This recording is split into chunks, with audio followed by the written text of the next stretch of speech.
Hi అండి, అందరికీ నమస్తే. ఇప్పుడు మనం సేమియా పులిహోర ఉప్మా తయారు చేసుకోబోతున్నాం. దానికి కావాల్సిన తాలింపు సరుకులు: పచ్చెనగపప్పు, మినపప్పు, ఎండుమిర్చి, కరివేపాకు, అల్లం, ఆవాలు, జీలకర్ర. ఇప్పుడు కొంచెం ఆయిల్ పోసుకున్న తర్వాత ఇవన్నీ ఫ్రై చేసేసుకుందాం. చాలా ఈజీగా, సింపుల్గా, తొందరగా అయిపోద్ది. టిఫిన్ బాక్స్లోకి ఈజీగా అయిపోతుంది. ఇవన్నీ ఫ్రై అవుతున్నాయి కదా, వీటితో పాటే సేమియాలు కూడా వేసుకుని వేపితే చాలా టేస్టీగా ఉంటుంది ఈ సేమియా పులిహోర.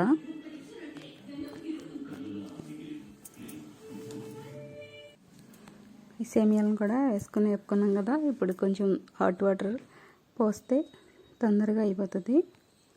సేమియా ఏదో నిమ్మకాయ పిండి వేసుకోవాలి. ఇప్పుడు నిమ్మరసం వేసేసుకుని అలా కలిపితే ఎంతో ఈజీగా, సింపుల్గా, టేస్టీగా సేమియా పులిహోర తయారైపోయింది.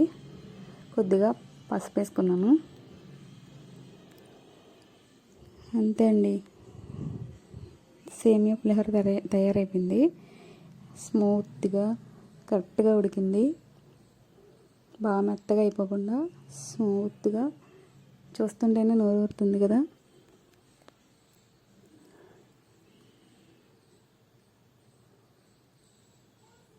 మీరు కూడా అలా ట్రై చేయండి. ఈ ఛానల్ లైక్ చేయండి, సబ్స్క్రైబ్ చేయండి. టిఫిన్లోకి ఈజీగా, తొందరగా అయిపోతుంది. చాలా మంచిది కూడా.